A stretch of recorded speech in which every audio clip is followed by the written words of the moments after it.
नीचे लहरें, ऊपर रेलगाड़ियां, नया पंबन ब्रिज। कल्पना कीजिए कि आप खिड़की के पास रामेश्वरम तांबरम की नई रेल सेवा में बैठे हैं। नमकीन हवा आपके चेहरे को छू रही है। आप समुद्र का अंतहीन विस्तार देख रहे हैं। जैसे ही लहरें आपको मदहोशी में ले जाने लगती हैं, एक आश्चर्यजनक स्टील संरचना दिखाई देती है, जैसा कि आप फिल्मों में देखते हैं। यह नया पंबन ब्रिज है और पहले कभी बनाए गए किसी भी पुल से अलग है। पंबन जलडमरू मध्य भारतीय मुख्य भूमि को तमिलनाडु के रामेश्वरम द्वीप से अलग करता है। यह अब भारत के पहले वर्टिकल लिफ्ट रेलवे समुद्री पुल के रूप में प्रभावशाली इंजीनियरिंग चमत्कार का घर है। पुराने पड़ चुके 110 साल पुराने पंबन पुल की जगह लेने वाली यह नई संरचना सिर्फ धातु और बोल्टों से बनी संरचना मात्र नहीं है, बल्कि यह इस बात का प्रतीक है कि इतिहास और प्रगति किस तरह एक साथ प्रवाहित हो सकती है। वर्टिकल लिफ्ट रेलवे सी ब्रिज क्या है? एक पुल की कल्पना करें जिसका उपयोग ट्रेनें समुद्र पार जाने के लिए करती हैं। कभी कभी बड़ी नावों को उसी क्षेत्र से गुजरना पड़ता है जहां पुल है। वर्टिकल लिफ्ट रेलवे सी ब्रिज विशेष प्रकार का पुल है जो बीच में से ऊपर उठ सकता है, ठीक वैसे ही जैसे एक लिफ्ट ऊपर जाती है ताकि नावें सुरक्षित रूप से उसके नीचे जा सकें। एक बार नाव के गुजर जाने के बाद पुल वापस नीचे आ जाता है ताकि ट्रेन अपनी यात्रा जारी रख सके। यह चलता फिरता पुल है जो ट्रेनों और नावों दोनों को एक दूसरे के रास्ते में आए बिना अपने रास्ते पर जाने में मदद करता है। मूल पंबन ब्रिज अपने समय की एक उपलब्धि थी। इसका उद्घाटन 1914 में किया गया था। यह तीर्थयात्रियों और व्यापारियों को रामेश्वरम के पवित्र द्वीप से जोड़ने वाली गौरवशाली जीवन रेखा के रूप में खड़ा था, लेकिन वर्षों से समय और ज्वार ने इसे खत्म कर दिया। कठोर समुद्री परिस्थितियां, तेज हवाएं और नमक से भरी हवा ने इसे अपनी उम्र की सीमाओं से पार तक धकेल दिया। तभी एक नए, मजबूत और स्मार्ट पुल के विचार ने जन्म लिया। पुराने पुल से लगभग 27 मीटर उत्तर में अब इसका छोटा, शक्तिशाली समकक्ष खड़ा है, जो समुद्र में 2.07 किलोमीटर तक फैला हुआ है। इस पुल को जो चीज वास्तव में खास बनाती है वह है इसका 72.5 मीटर लंबा वर्टिकल लिफ्ट स्पैन, जो भारतीय रेलवे के लिए पहली बार है।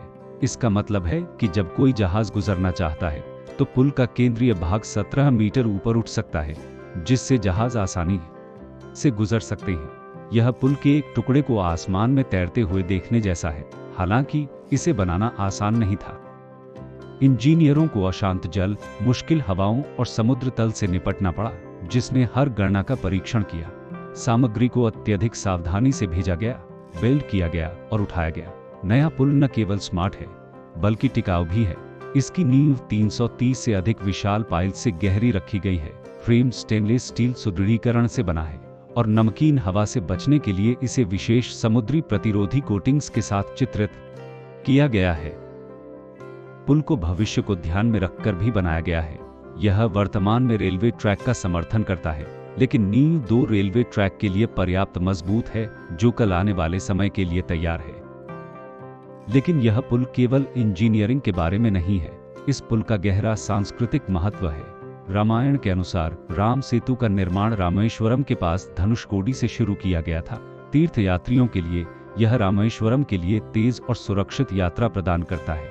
स्थानीय लोगों के लिए यह बेहतर कनेक्टिविटी और आर्थिक अवसर का वादा करता है, और शेष भारत के लिए यह गर्व की याद दिलाता है कि हम क्या हासिल कर सकते हैं।